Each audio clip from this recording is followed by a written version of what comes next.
This podcast is for informational purposes only and should not be considered legal, medical, or mental health advice. We speak from our personal experiences and opinions. The views expressed are solely those of the individual speaker and are not intended to malign any group, club, organization, or business. Welcome to Confronting the Line, where we take on the world of personal development, transformation, and self-help and examine the sometimes blurred line between transformation and exploitation. My name is Mark Tafoya, and I'm here with Ann L. Peterson, author of the book, Is This a Cult?, which examines some of the questionable practices of Landmark Worldwide. It's great to see you, Ann. Thanks, Mark. Good to be back. Yeah, we took a week of, doing personal stuff. I was home at my high school reunion. Ann is, of course, busy making her future castle in the Northwest. And Right. we took a little time off, and then we're now kind of coming into fall weather, and it's a little less hot. Our guest today is Gerette Buglion. She is an educator, author, and a spokesperson for survivors of high control groups. She's the founder of Living Cult Free and Writing to Reckon. For 18 years, Gerette was herself a member of a high control group. After leaving, like many of us, she struggled with the questions, how did this happen? Why me? How do I prevent others from making the same mistakes? So in 2021, Gerette published An Everyday Cult and has dedicated her life to supporting survivors' journeys as they deconstruct their experiences. Then in 2023, Gerette published Writing to Reckon Journal for survivors of spiritual, religious, and cultic abuse, which offers survivors an educational and supportive space to process their experiences, as well as a guidebook for writing their stories. Welcome, Gerette. Oh my goodness. It was beautiful introduction there. Thank you so much, Mark. Thank you so much, Anne. We're It's just so an honor. excited to have you here with us today because, you have such a depth of experience in this realm, certainly more than we do, right? We just kind of fell into this.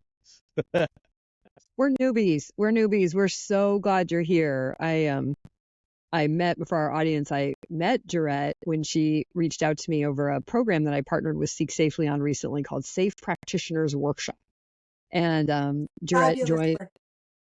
Yeah, thank you. So, but we were just like, we got to get started. Part of the Seek mission is to educate. And, I've come to really realize myself, like, we're not going to get rid of all the cult leaders, all the narcissistic, leaders, whatever term we want to use, in the world.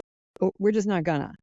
And not that we shouldn't try in whatever ways there are available to us, but what we can do is educate ourselves. And that's really the part of the journey that I think both Mark and I are in, is just really having come to recently reconcile with the dark side. I call it the dark side of Landmark Worldwide. So there's lots of light side. There's a lot, that is well publicized, well known, been talked about, so on. And like with all these groups, there's always, people become a part of them, fall apart of them because there's good stuff there.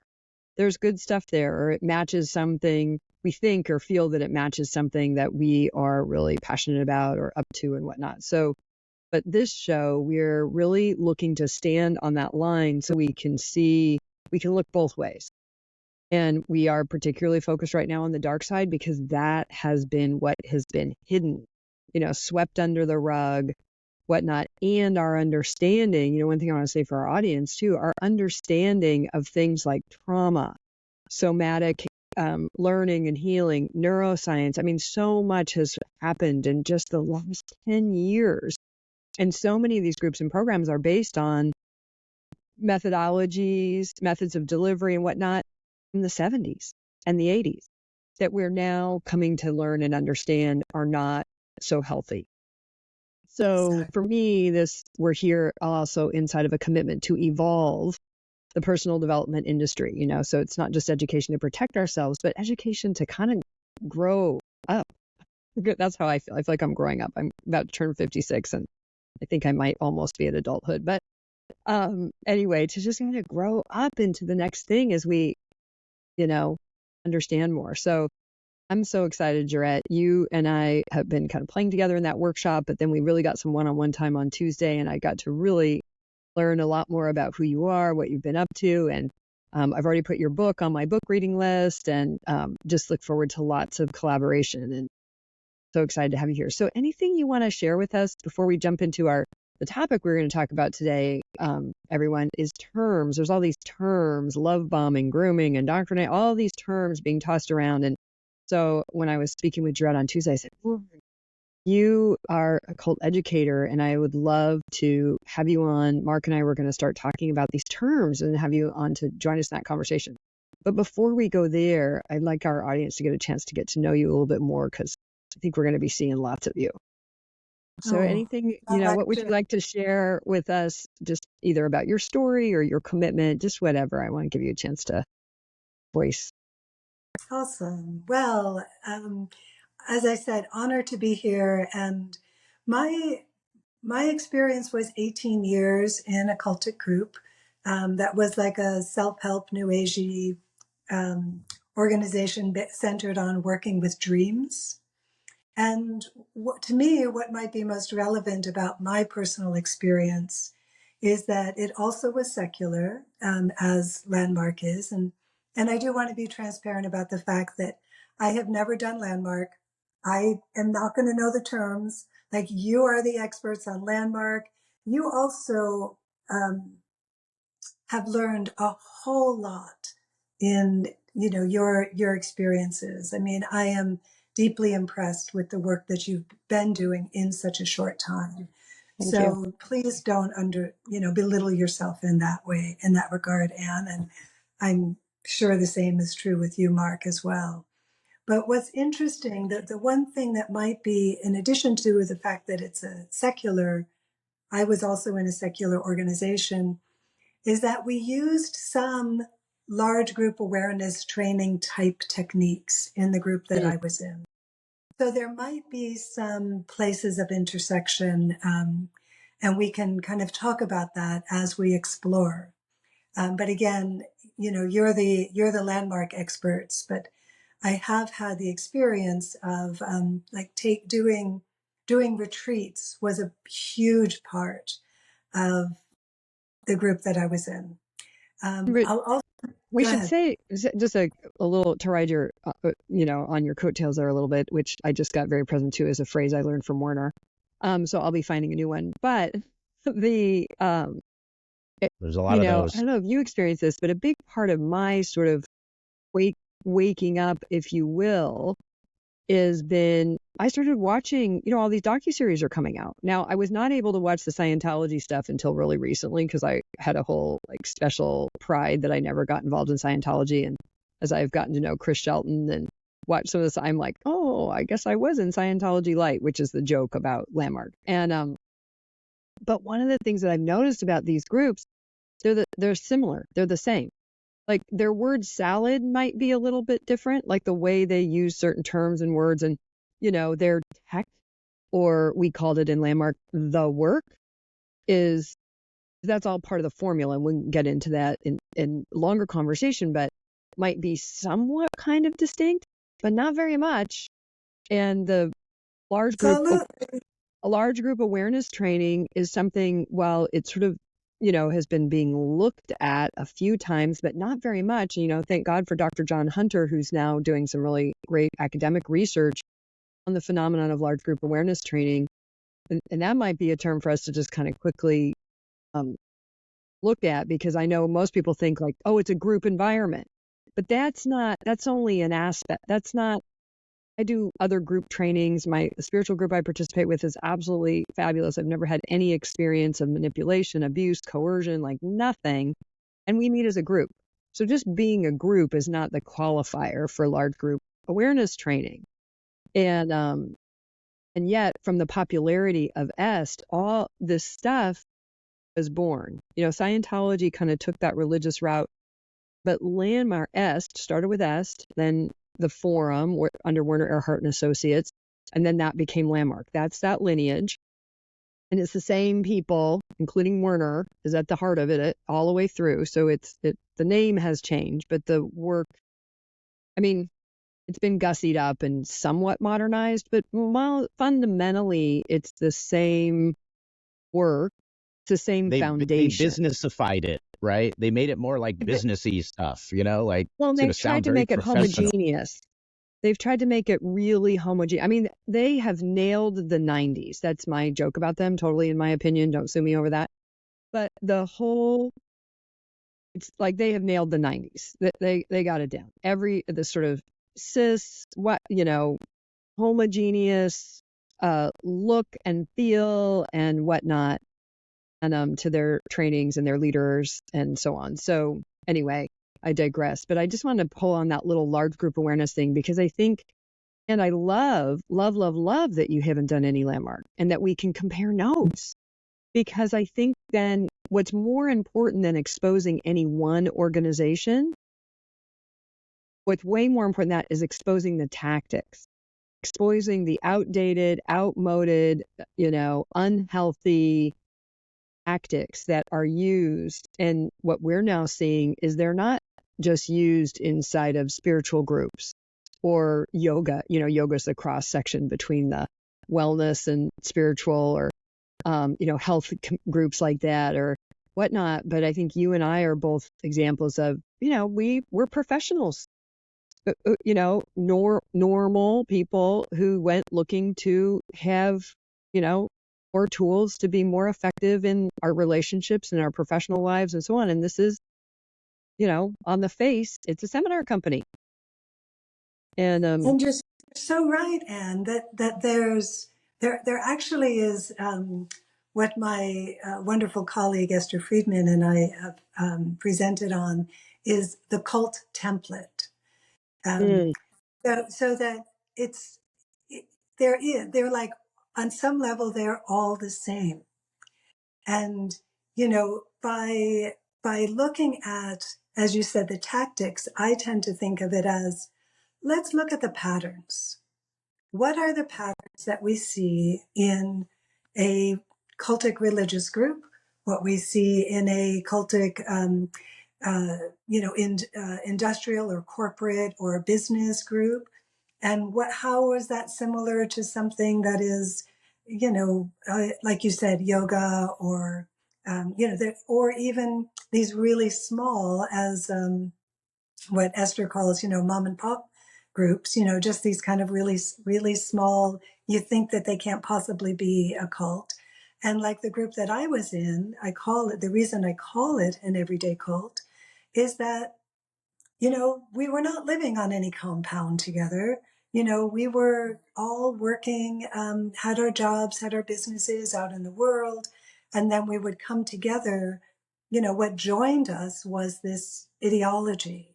And the fact that the ideology and the narrative that the organization layered onto us was one that actually, we didn't know it at the time, was controlling us and filtering into all aspects of life, rather than, oh, I'm just learning about this great new thing and it's supporting my life and it's making my life richer. I thought all those things, but what I couldn't see at the time was that I was actually systematically losing my sense of autonomy, losing my capacity for discernment and for critical thinking. And Mark to me, and I, we're getting ahead of ourselves. Oh, well, man. no, it's so good, Gerette. Like this is why I was so excited. I mean, Gerette and I could have talked like all day Tuesday. It was unfortunately we only had an hour, but we're both kind of shaking our heads because, I would say, we're a little bit at the stage of just really unconcealing that, and not just the first thing you get is the concept. And then in landmark parlance, you begin to discover it for yourself, which just means you begin to really experience the idea and know it in a more intense, like personalized way. And one of the things you just said, I'm curious, did you find, this is something I'm really just starting to unconceal for myself, that the language, any profession, anything, this is the defense you hear, has a specialized language. And in landmark, they introduce the specialized language. We're going to introduce a specialized language, and it's so that you can discover these concepts for yourself. And at the end of a lot of the programs, they'll even tell you, now don't go use that language on other people because you'll be weird, And that even gets said sometimes in the programs. But what happens is what I'm finding and just seeing is that the damage or the negative impacts of these trainings come when you get stuck participating there. And then God forbid you get into an accountability, like a leadership role or a staff role. And that's a whole other shit It's show, another frankly. day. It's like a whole, that's where it gets super more obviously cultish. But when we're just participating and we do learn these languages, did you find or experience in your group that the language itself does begin to separate you? Because that's one of the big defenses. It's not a cult because it doesn't separate you from your family, except for pretty soon. Like, I know people have lost their jobs because they won't stop using the language or they won't stop sharing, or they inviting just people like, to every event. Yeah. but I've been Yeah, seeing the well, language itself separates, right? the language itself is absolutely an integral part of the control mechanism. And, I think it's woven into each controlling group in one way or another. But I haven't met a cult yet that doesn't have its Can you own say thing. more about They're how the language specialized. Yeah. controls? Like how that, because Well, it's I think interesting you're linking that with control. I'm not quite sure if I've heard it exactly that way, but that's really standing out for me. Can you tell us more about that? so for example, in the group that I was a part of, the favorite word was pathology. So when you think of pathology, tell me, what do you think of? What does that word mean to you? Well, sickness, pathology, usually in the medical sense, is like there's a group of cells that are sick, and we've got to isolate Mhm. that and cut it out, right? I, Right, I, right. I think of kind of habituated personality almost like my personality profile is synonymous with a pathology. I'm a this kind of person or I'm a that kind of person is my pathology. I don't know if that's the right use, but that's how I think of it. Yeah. So in the group that I was in, that I call CTL, the Center for Transformational Learning, pathology had not only its own definition, it had this whole world around it. And the world was that your pathology is the part of you that actually can actively attack the part of you that wants to grow.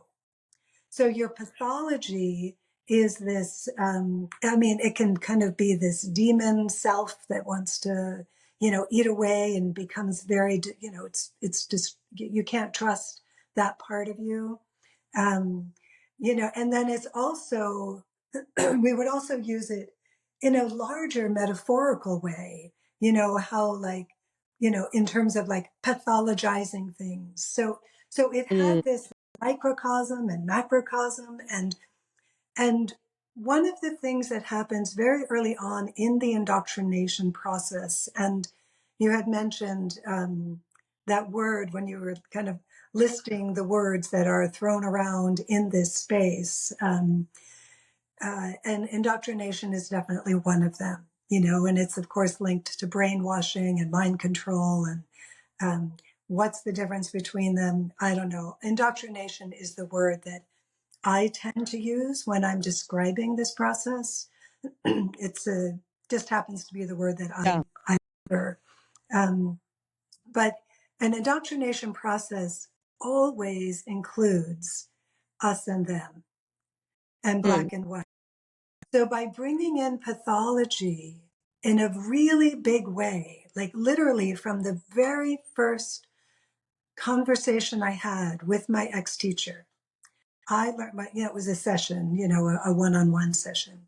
I learned that there was a part of me in my dream, because we're working with dreams, that I can't trust. And that part is my pathology. And that what he was going to do through, this work that we were just embarking on together is he was going to teach me about how I can see my process. So the word process, it's not like it's a big flashy word, but in the group that I was in, process was the gold. So if you were in process, you were, you were connecting with your divine self. You were aligned with the archetypes as the way that they are speaking to you through your dreams. And you were like moving forward in your life in a really positive way. And so by creating these two entities, these very distinct, black and white, pathology, excuse me, pathology versus process, from the get-go, it creates a kind of a schism, and it plays on, excuse me one sec. Right. It plays on the very natural human tendency of vulnerability that all humans have, where we want things to be as simple as possible. So when we hear, oh, here's this, okay, pathology, process, that's easy. I can grasp good and bad. Yeah. And Well, the brain can, it's safe, unsafe. Like to me, that's the most basic thing. Once I know it and name it, my brain knows it's either safe or unsafe. It's going to eat me or I can eat it, kind of thing. I love that, Anne. That's a great way of thinking about it. Because, it's funny because I rarely use, I usually will go into black and white or, good or bad and that, that kind of stuff. I've never used safe and unsafe, and that is gorgeous. Because especially, as it pertains to how the psyche gets wrapped around these concepts, and we lean into them, and those concepts of polarization actually become a kind of safety because there's a simplicity to them. A certainty. Certainty is And safety, right? So what's interesting, I was thinking, Mark, I don't know if you're here, but as you were talking, I was like, there's two like big points. So Landmark has just inside of its ideology, it's got the big self and the little self. So to me, that's like one of the concepts you hear a lot, right? And then you have the identity, or now it gets said as who you wound up being. Who you wound up being is comprised of two key aspects. And this is what you go in the forum that you look at. You can read it in their syllabus on their website, but which is, I don't know if they're on strong suits or winning formula, but it's basically what you use the personality aspects you use to win in life. And then there is, survive or accomplish. And then the other part is rackets. So they have this whole elaborate thing. Chris shared with us, Chris Shelton, I just put up his show, kind of the equivalency in Scientology, but you have these rackets, which is basically your response it's fundamentally a response to a threat. How you deal with something that's a complaint in your life, that's just always there. You're always complaining, like your pet peeves, so to speak, right? Pet peeves, but they'll always be a response to a threat. So, and primarily a social phenomenon, right? Like, so if Mark says something that peeves me or whatever, then I'm going to have I'm going to have a complaint. I'm going to have a way of labeling Mark, and then I'm going to have a fixed way of being that goes with that. And I'm going to have a whole way that I respond to that. And then it's going to cost me a whole bunch of things. And I'm going to get a whole bunch of like secret hidden yummies, like being right or being justified and, like all this stuff. So a payoff. Yeah, it's called a payoff. So, which all of that I've now since learned, I'm like learning where these ideas come from, and they do have basis. I mean, there's value in these ideas. They're not by themselves. I mean, don't you think? Like, I didn't, I still like, my husband's being a racket, and, which by the way, has never resolved anything in our 25 years of marriage ever, is noticing that he is a racket. And, yeah. You always notice how the other one is doing it, right? Not you. The other one is doing it exactly, which they do. We'll give Landmark some credit. People always accuse me of not being fair. Here's to be fair. Landmark does warn you not to use these tools on others. But it's as if they're speaking to robots instead of human beings. Of course, human beings, if they find some cool tool for themselves, they're going to turn around and apply it on everybody. It's part of the nature of human beings. So we turn in the people you're closest to. and you're Oh, around all the yeah. Yeah, your loved ones. Yeah. Yeah. Yeah. So that's yeah. interesting. The distancing of the language, it does create a kind of separation, and which is, I think, important and useful to notice. Gosh, there was something else that you said I wanted to pick up on, but I forgot what it was. So we'll come back. I'm sure it'll come back up. Well, Creates a kind of separation. Oh, go ahead, Mark. I just wanted to say, when the instant you said pathology and then you talked about process, for me, the parallel with Landmark is inauthenticity, and then, being Oh, yeah, I forgot authentic about about your inauthenticity. And I thought, God, you said pathology. I'm like, that's really the core of everything, right? It's noticing that you're inauthentic. Whatever doesn't work in your life is because there's some inauthenticity in who you wound up being, right? And it's at the core, and it's just part of your identity and who you considered yourself to be. And you got to distinguish what's that inauthenticity, and then just be authentic about it. Be real. I'm a jerk and I like to make everyone wrong, and then, okay, what does it get me? And, you go through the process, and it's very useful, right? But it's interesting because then you start to see everything as an inauthenticity. Every little bit of who you are is an inauthentic, because it's like your identity versus what you're creating yourself to be, your Yeah. possibility. So anything that's your identity ends up being bad. Like, that's bad, and it's like, I'm just a person, at the beginning you say, I'm just excitable. I just get loud. And, and it's just who I am, right? Well, that's inauthentic, because that's, you decided you had to be that way because you were in a household where no one heard you. So then now you go and you run roughshod over everyone, right? And it's like, it's interesting to discover those things, but then you make it wrong. You're just like, I'm every time I get excited, well, then I'm just, there I am being bad again. I gotta create a new possibility so I don't be inauthentic about it. And it's like, gosh, it almost And is that, pathology, right? yeah, and that process. I mean, so the experience of after years and years and years of being in that environment where you're learning that core parts of yourself are, not to be trusted, and that you're working really hard to get rid of them and to overcome those obstacles. And then I'm guessing there's probably something in Landmark that correlates to like resistance, like being resistant to the work, because we'd call it the work. Straight like that. That's it. Same You're word, being resistant. resistant. You're resisting. Anytime you're not getting it, which is the ongoing Landmark joke, is you got it. Because on Sunday they declare that everybody got it, and then what happens in any human environment, everybody starts going, "I got it. Did you get it?" It doesn't matter what you just start making shit up so that you What did we fit. get? We got it. That's what You're we not got. you're not gonna be the one in the group who didn't get it. I mean, yeah, that takes a really strong person, and but yeah, so the whole that's one of the things that gets flipped a lot. So when you ask questions, so one of the aspects, part of the pathology of these groups, is asking questions is not encouraged. And or if it is encouraged, the asking of questions is so that they can make the point.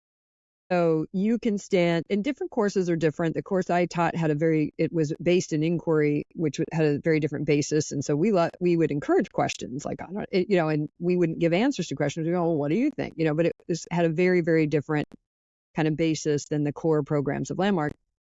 And everybody in our program was already fully baked in the other stuff. So they came in kind of pre-indoctrinated. So we didn't have to do any of that part. That's a So great time to ask questions, right? You already get them in, and you're then already, kinds of questions, they know what kinds of questions to ask. So you're but just that like, whole thing where you ask questions, it's almost like a trap. I mean, that's how it feels to me now. Like, there's certain leaders who'll ask me a question and I'm like, okay, I can smell this question isn't being asked in a sincere, open way. This question is being asked in a guided way to try and take me down a very particular path. So questions can be very, very, a very strong manipulation tactic. And you have to learn to kind of smell the difference, right? When it's an authentic, open question, then there's the active questioning, and that's where you get a lot of resistance. Well, wait, why do we have to be back on time? Well, are you resisting integrity? I mean, I've been out of it for a long time, so some of my examples might be a little off, but I don't know, Mark. yeah, for sure. My husband was someone who, my husband was in the group for 16 years. So he left it 2 years before I did. And he was one who was never fully quite as bought in as I was. And he would ask questions. So he was one who would push the envelope. And, you know, in all the classes and stuff, he'd make a comment or ask a question that would definitely undermine.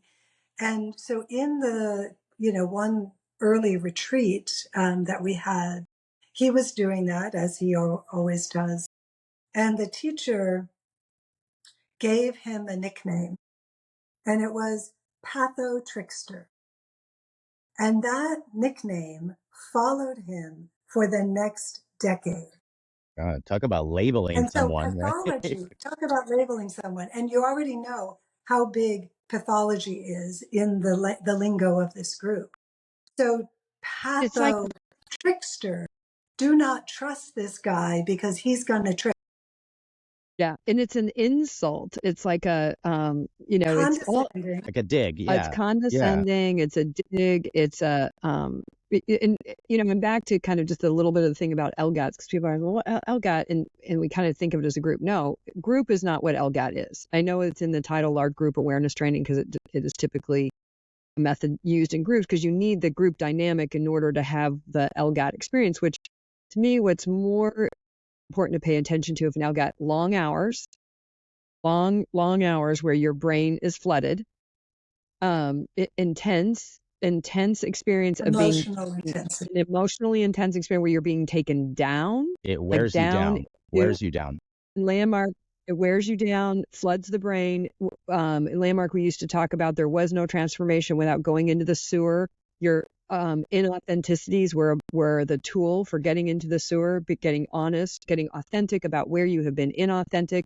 That was a drive you down, emotionally drive you down into this sort of confessional kind of space is something you'll see that's pretty common.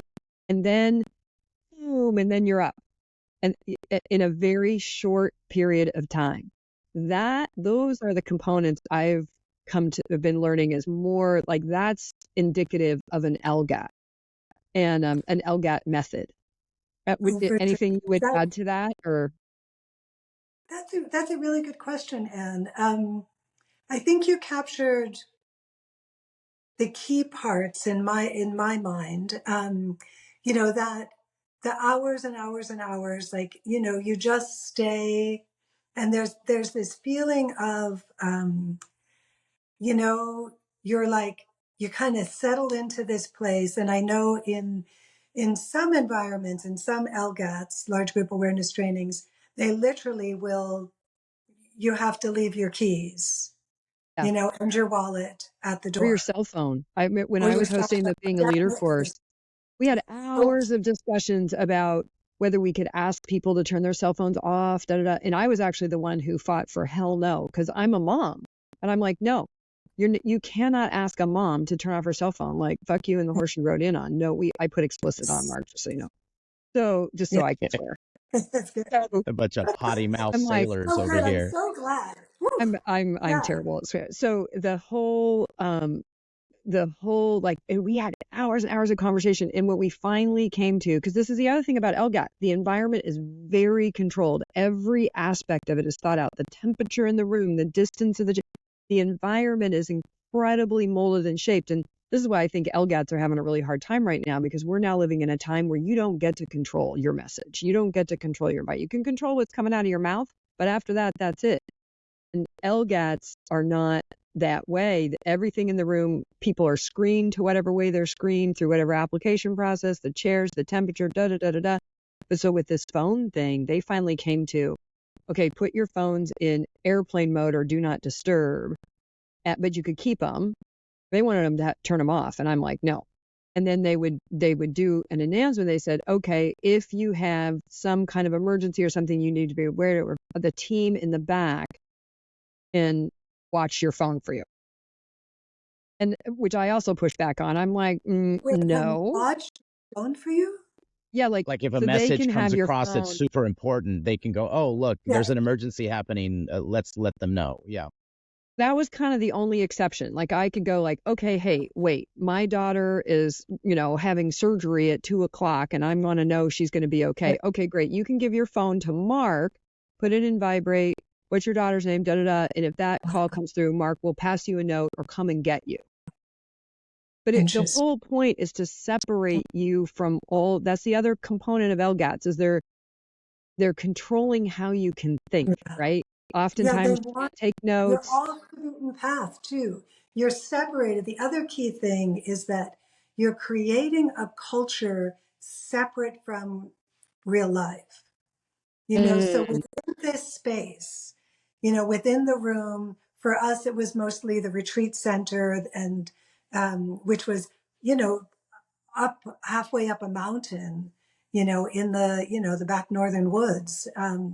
So you were really separating from society. And I know that many LGATs, you can be in a conference room or whatever. And yet, like you're saying, it's a place that is carefully orchestrated and life, like creating an environment where you separate from, you naturally separate it because it's so intense. Because the intensity of what you're presenting, of the content, there's the emotional intensity. There's also can be intellectual and, like you're trying to get these ideas across. And when these ideas are really grounded in word salad, you're trying really hard to understand them. And then you keep trying really, really hard and you're tired, they start to make sense. And then they also tell you, by the way, they tell you, don't stop trying to understand it. Just get it. Just let it seep into you, right? And that's part of the, now we're learning that's part of the process. That's what messes with you because your brain has to understand it. I mean, this is how brains are set up, right? It's like the program design itself is got a component where it's trying to separate you from your executive function, separate you from your critical thinking. And that's what's, don't take notes as well. I understand. I talked to somebody recently who did the forum. I said, do they let you take notes? And they said, well, kind of. They recommend you don't take notes. And then if you are going to take notes, you have to say you're going to take notes. So they kind of use a form of public shaming, which this is another thing about these groups that is just not A-okay. Right? Yeah, you're going to, okay, we got it. You 5, you're going to take notes, which already creates a kind of disconnect or separation in the group. These would be like your husband. These would be the patho. What were they? Patho trickster. He's a patho trickster. Yeah. Okay. You can't trust him, right? Yeah, you got to be careful of that, Mark. He's taking notes and the rest of us are just here. We're open, we're available. Yeah, that's another aspect, I think, is the social dynamic. So LGATs rely on social pressure. Yeah, the group, a lot. Just peer pressure. Yeah, the peer pressure of the group. Well, and the bottom line is, though, we are profoundly social species. So once again, an indoctrination process relies on inherent human traits and leverages them in order to gain access to the psyche, the money, the time, of people. Your devotion, so like your devotion, being like, I'm in. Yeah. Yeah, exactly. Commitment. That's the landmark word. We're committed. We're a stand. That's right. And that's another thing that makes us separate from other people. We're somehow better because we're a stand for a world that works for everyone with no one and nothing left out. Yeah, that's a big. Yeah. Was there, Gerette, was there a saying like that? So that was the landmark saying, the world that works for everyone with no one, nothing left out. Was there a saying in the group that you participated in? You said that so fast. Wait, Mark. Okay. You said that so fast. I was just repeating what Ann said. Yeah. There's a world, what? It's a world that works for everyone with no one and nothing left out. And that's what they use. Was there something like that, like a motto or a... No, there was not a motto like that. That's what we're up to. What unites, why people, there's a lot of reasons people stay involved in a group like Landmark, but the primary, the upfront reason is, what binds us. I love you used that term earlier, like what binds us was the language. what binds people to Landmark is two fundamental things, in my opinion. One is making a difference. So being, and that gets said, that's the slang, a world that works for everyone with no one and nothing left out. And I don't know. I think from time to time that might have shown up in an official document somewhere, but it's said all the time. It's completely, if you went up to anybody and said, hey, have you ever been a part of a group that was about a world that works for everyone and no one and nothing left out? They'd go, oh, Landmark, like if they had been involved, right? It's kind of a thing. It's a riff off a Buckminster Fuller quote. And that mission, So that like that's what legitimized. binds us. So they're trying, it being a Buckminster Fuller quote or an Riff adaptation. off of it. Yeah, I went looking for the Yeah, original. Yeah. like you can, like that, and that's what so many groups do too as well, is the group that I was in, we were constantly quoting, Carl Jung, because of course we were about dreams. Yeah, So of in course. that way, there was like a legitimizing of the work that we were doing, but we were doing it in a way that was like so much deeper, so much richer. We were combining it with this amazing form of astrology, with Rutgerian astrology, that would, and the synergy between the astrology and the dreams We're was special, actually, us, and no, then it's there's what them. Yeah. Jung, it's actually what Jung really wanted, but he never got to. And we were the frontier, The next step in the evolution, moving. huh? Exactly. We can Wow. hear that. I think that's part of the indoctrination too. Like you're special, which creates separation, Absolutely. us and them, Yeah. but it also binds you to that group because you don't want to not be special. And literally, I've heard since my book came out, I kind of have two lives: the life before the book and the life of the book. So I guess since my book came out, I've literally heard from hundreds of Landmark former staff and program leaders and like that, telling me stories and all kinds of stuff. And there's a few themes. And one of the things that quite regularly happened if people, when they would try to leave an accountability, so maybe being an introduction leader or seminar leader, or even a major assisting agreement, something that the center, really operations depended on. This one woman, I'll never forget her telling me, she tried to leave this leadership role in Spokane. And, they're like, okay, fine, you can leave, but that's the end of transformation in Spokane, or whatever they called that region. So there's like this threat, or you can leave. Yeah, of course you can leave, but you're going to cease to be special. You're not going to, you're going to be back in the ordinary world with no call to action to blah, blah, blah, blah, blah. Like you're going to devolve. So the insinuation is always that to be in the group is to be evolving, to be out of the group is to be devolving. You'll lose your And in that transformation. situation, in your transformation or not, of course. Now, in that situation, were they saying that her personal transformation was over, or the organizational, or both? No. Worse. A little bit of both. So there's always the personal thing. You're going to personally devolve. Your relationships are going to go to crap. Never mind that you can't have a relationship and be in a major accountability unless you're in a relationship with somebody who's also, that was my husband and I did all of this stuff together. That's how we, that's how we stayed married practically. And so there's definitely the personal thing. But like in this particular case, and I've heard this story, this is from a number, many, many, many, many, many times in different things. It's like, no. If you leave that leadership role, then transformation will no longer be available to the people in that area because the Landmark Center will have to shut down. There will no longer be leadership. And when there's no longer leadership, there is no more transformation. There is no more possibility of a world that works for everyone with no one and nothing left out there. It's the hook, that's the thing that's keeping you indoctrinated, that's the thing that's keeping you in. So if you're going to leave, you're giving up that. Plus, the more human thing that's in the background is you're going to lose your community. Your friendships, yeah. And You're also lose all your friendships. Those people that Anna are describing in those areas are often called the source person. Like that's literally what they call that. You're the source person for that out of area, meaning like maybe there's not a center there, but like me and my friends, and we're the source people. We're putting together the seminar in this region that's 2 hours north of New York City, so that people don't have to go into New York, right? They could have transformation in Kingston, New York, right? But you're so you're responsible, and you declare yourself responsible for that whole region. And you declare yourself So if you when you go ahead. go ahead. No, you go ahead. Well, and when you're the source person and you start, realizing that, okay, my personal life is falling Yes. apart. I can't do this Yes. anymore. This is not.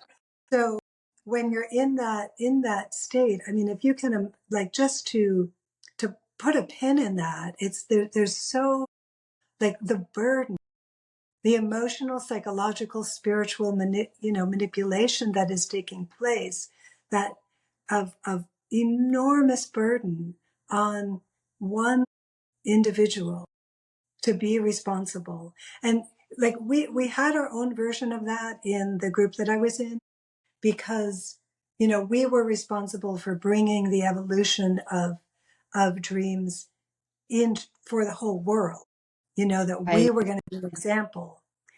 This is in And every group, folks. This that's is it. every, NXIVM has it, Scientology, every single group has this. And you are even now seeing it in traditional workplaces with their mission. Our company is going to be the savior of XY, whatever. And, exactly. Yeah.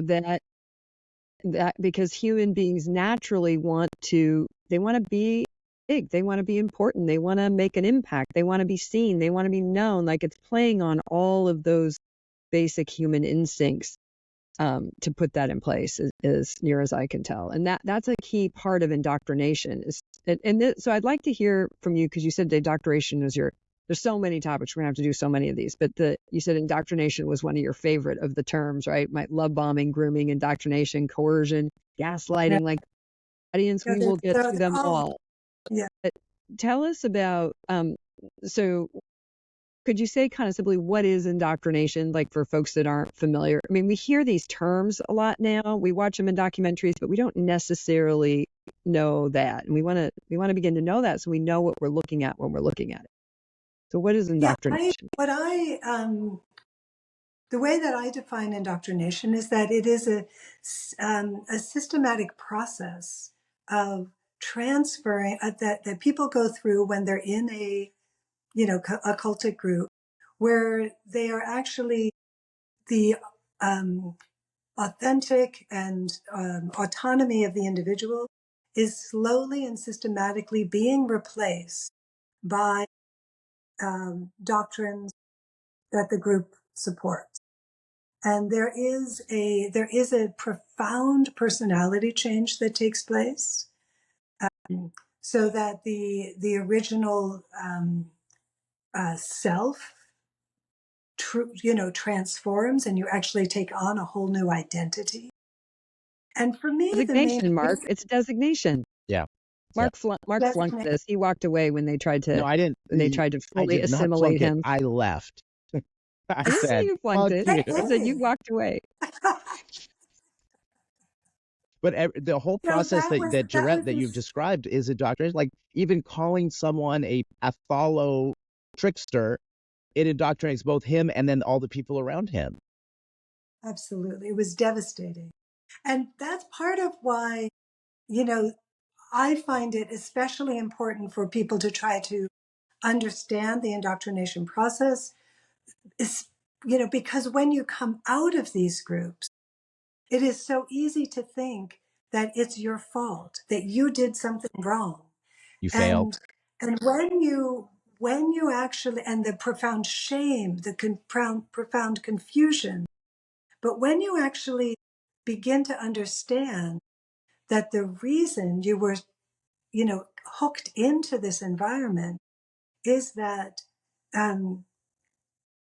your true self, you were actually severed from it, bit by bit by bit. So your autonomy, and I would say especially for situations like I experienced in you and Landmark, where you experience it as an adult. In the cultic circles, there are many people who were born into groups. And we Right. have some very different dynamics that we can address there. Indoctrination does take place in that situation as well too, but it's different. But when we are adults, in our 20s, 30s, and 40s, making a choice to get involved in an organization, and we go in very deeply, and in the process of going deep, we lose ourselves, and we don't know it, and then we come out the other side, we look back and say, what the fuck happened to me? Mm. How did I let it get that bad? And the how we let it get that bad is because we were not making decisions, because we were unable to access that the capacity, as we said earlier, for critical thinking. And by reclaiming your agency, by understanding what took place. And one of the greatest books that I started reading, it came out right around the time that I left the group that I was in. It's a book by Daniel Kahneman, Thinking Fast and Slow. Mm-hmm. Are you familiar with that book? Yeah. I haven't. Yeah. Oh, it's a fantastic Book. book. And so for me, I was a special educator before I got involved in, the group. And so I had learned about, how brains function and stuff to a certain degree, not an expert level. But in Thinking Fast and Slow, Kahneman describes how there are two primary systems of thought. The thinking fast, which is what we do all the time. It's kind of how we survive. It's how we make hunches. It's how we kind of get from point A to point B, where somebody says something, we can finish their sentence, and we kind of know we're on the same page and all is good. And cultic groups count on us being in our fast thinking mind, because that's our default mind, and the slow system of thought is something that the only way that we actually get to access it is by consciously calling on it. Mm. So we have to it's not automatic. It's like, oh, if we're doing like a mathematical problem and we're not a math whiz, we have to say, okay, slow down a minute. Yep. Focus. And so there we're actually calling on our slow system of thought. And how often were you given space in Landmark to say,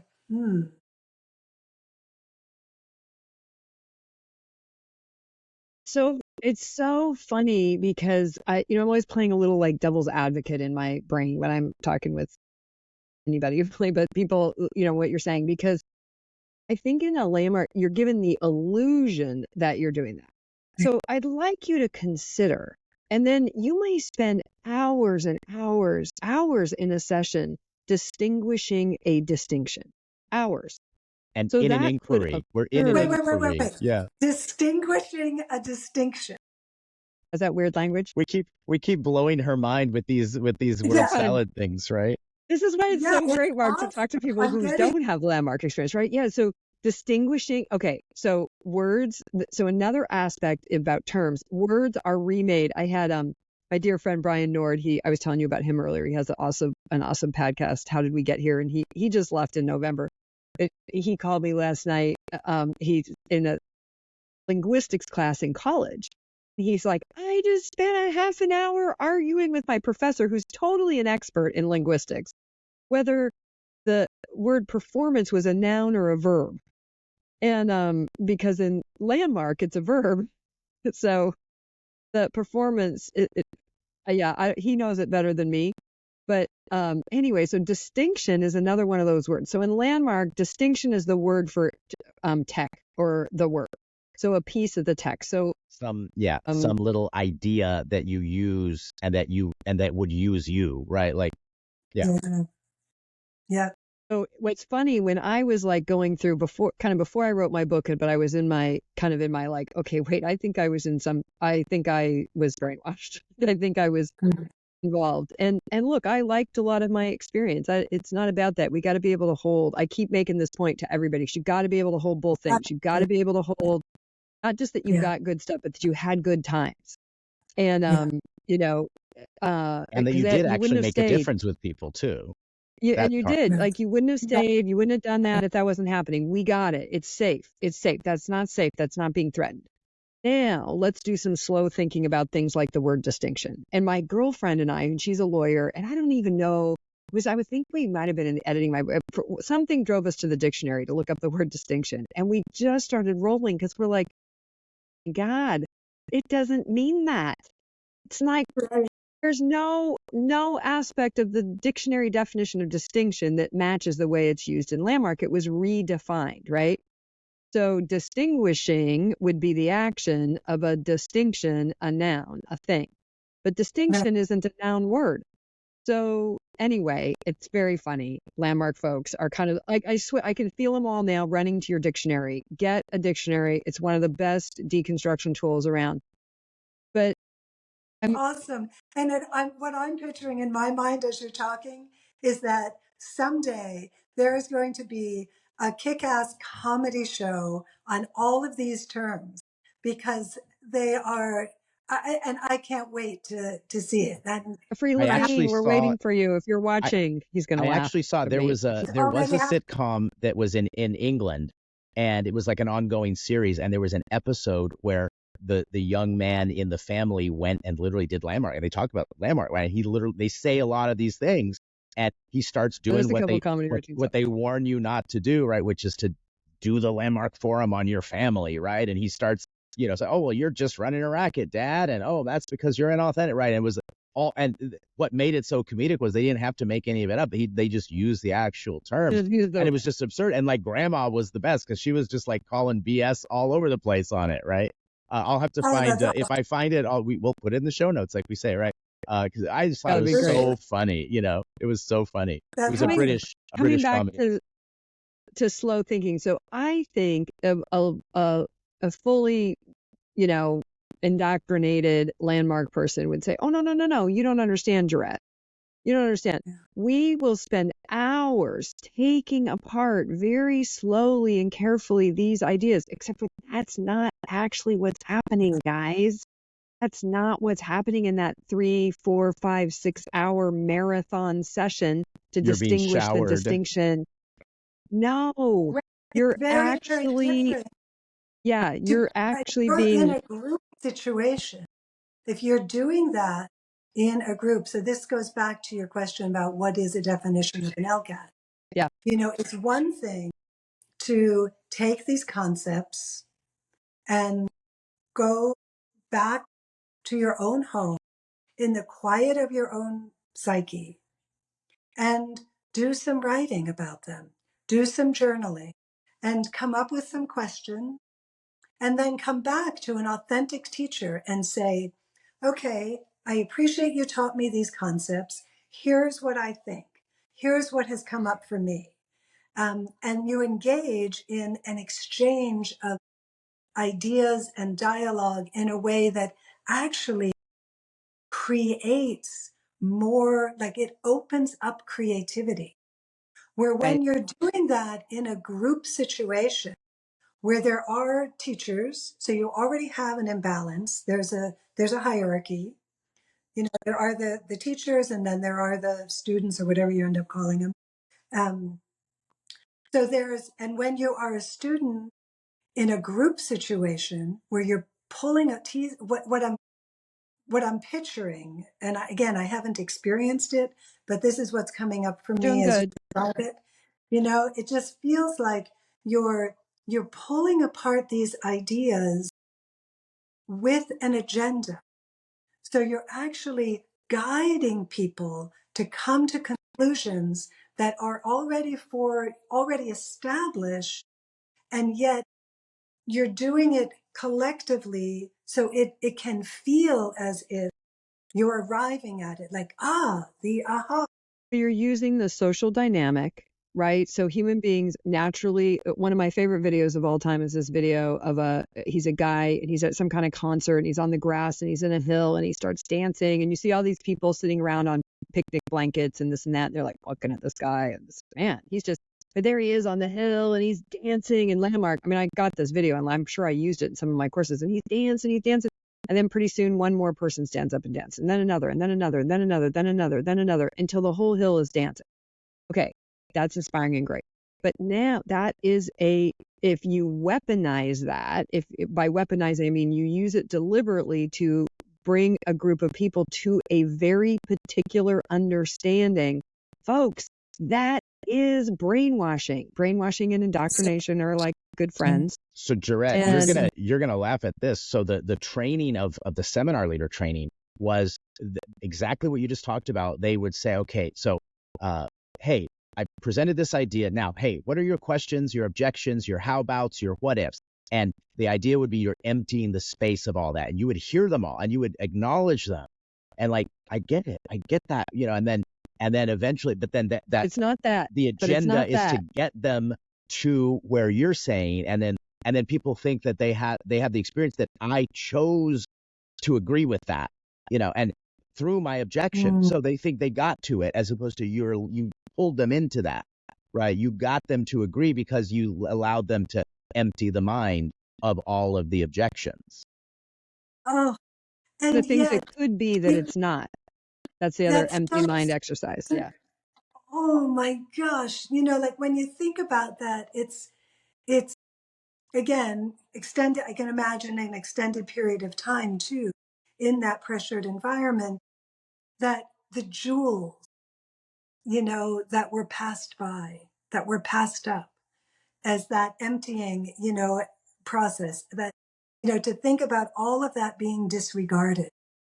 And so what There's I the would whole. challenge, Go ahead. I would Yeah. challenge people who have gone through Landmark Forum to think about that process.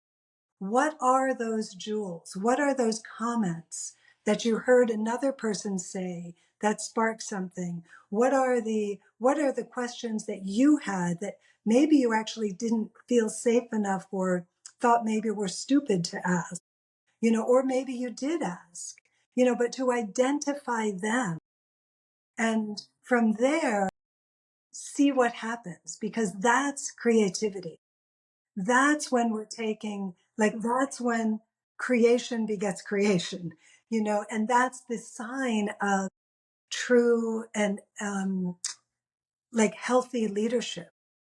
When you actually take what someone has questioned and give it value and look at it from different lenses, and rather like this emptying, to think about that as the way that I heard you say that, Mark, it was like, yeah, throwing out the trash till we bring in the good. Well, what about the David quote? Yeah. No. It's how Michelangelo created David, Gerette. Don't you know? So how Michelangelo created David is he chipped away everything that wasn't David. So that's what we're going to do in this seminar session. We're going to chip away. David was always in that chunk of rock. Michelangelo could see him, and or maybe he couldn't see them, but the process of creativity is chipping until a vision becomes clear.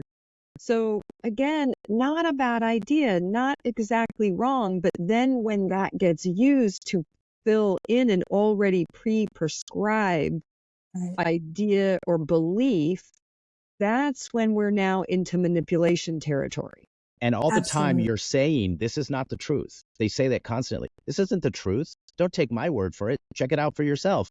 But the method is to get you to do all that, right? And so that people do start to relate what the leader says as the truth.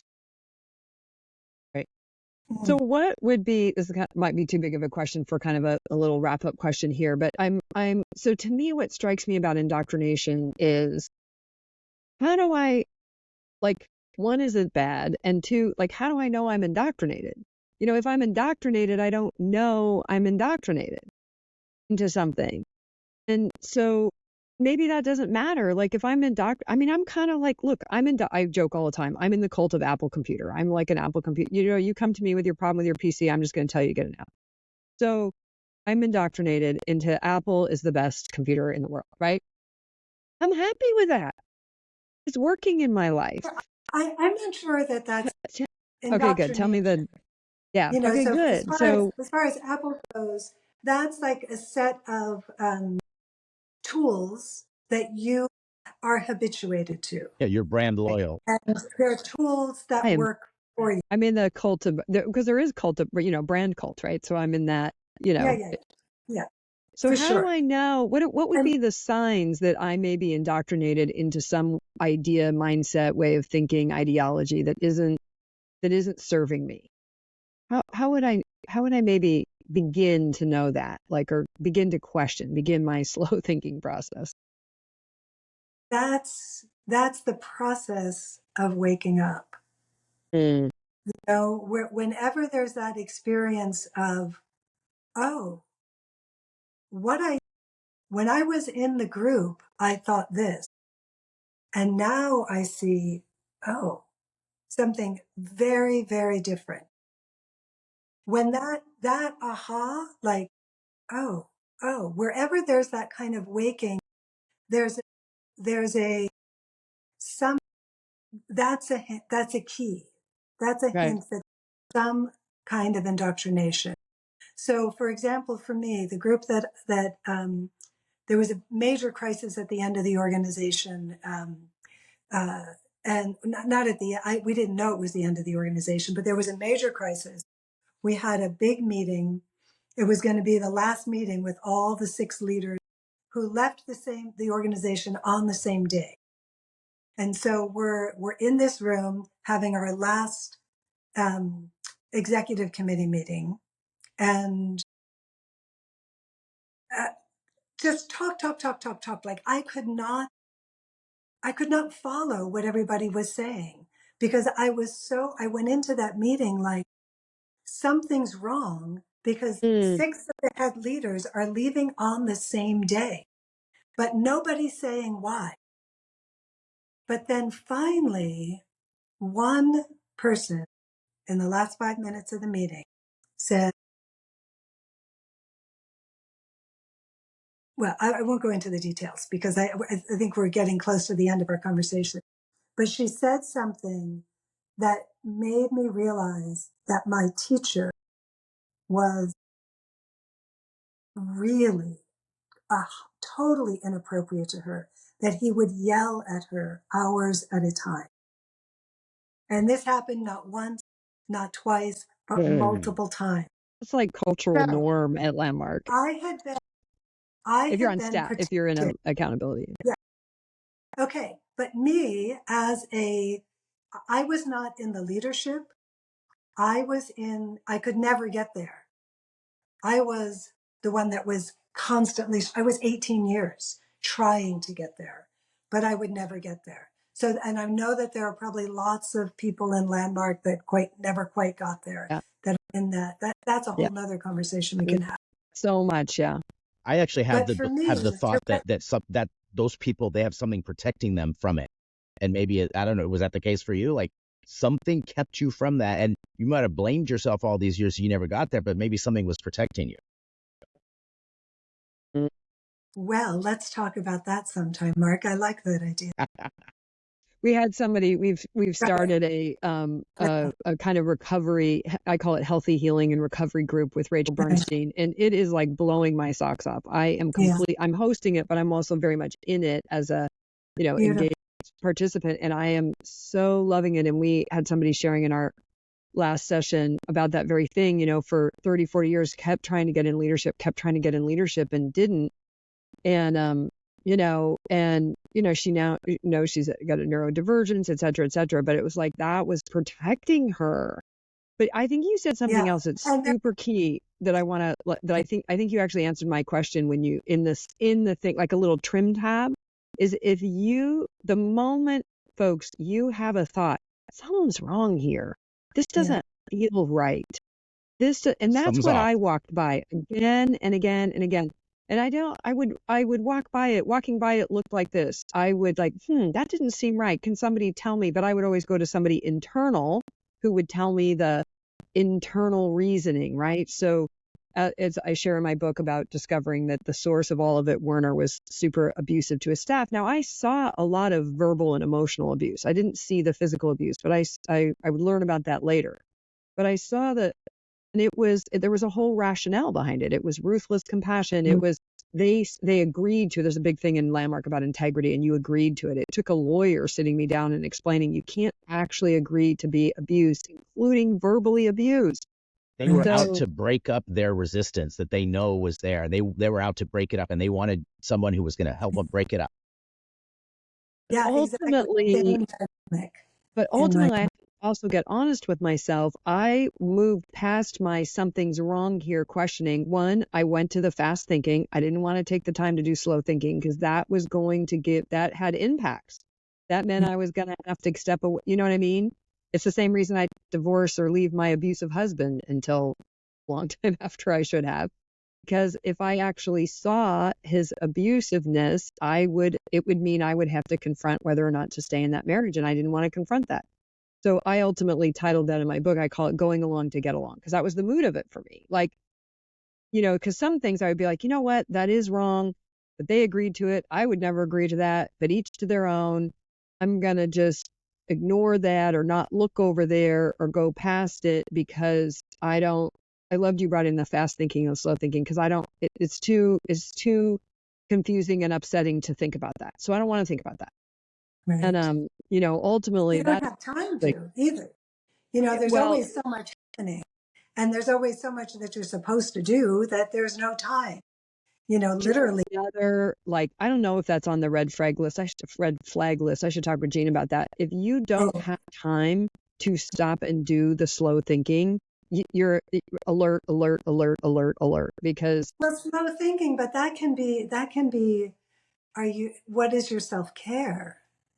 Like, do you have the time to like go for when you're walks and changing the world, Gerette, self-care is take not a thing. baths? Okay, we'll save So that this for is Oh my this is God. so great, and I know we're gonna have to come back, right? Because we've talked for so long. yeah, But sure. and I love that We what we just did is share. we really got the idea of indoctrination. And what I'd like us to do the next time we meet, if you grace us again with your presence, is how that relates to coercion and love bombing, right? Like these are some other of these terms that show up again and again in all of these kinds of high control groups or anything that's questionable like that. And it's so fascinating. And I know we're gonna hear a lot more from you about that. And I just want to give a plug that your website is livingcultfree.com. And That's well, just to clarify, the livingcultfree.com is the nonprofit that I founded. And my primary website is gerettebuglion.com. So it's my name, yeah, .com. and we'll put it. It's now. It's Both, right now. It's going both are good. underneath as we speak. I know there's something else really exciting that you're Sorry. kind of up to right now. And I told Gerette, I said, oh, make sure to give a plug for your symposium. I don't have the graphic Mhm. right in front of me, but just what would you, I mean, Yeah. there's so much, we'll have you back, lots more. But what would you like our audience, what would you like our folks to know about in terms of resources or what you have to offer? Yeah, my greatest passion in the work that I do is really centered on supporting people who have experienced any of these kinds of dynamics to use writing as a tool for integration. So, with that in mind, I have created a symposium, a writing symposium called Reclaiming Autonomy Through the Written Word. So that's the title, Reclaiming Autonomy Through the Written Word. And it's a writing symposium for survivors of spiritual, religious, and cultic abuse.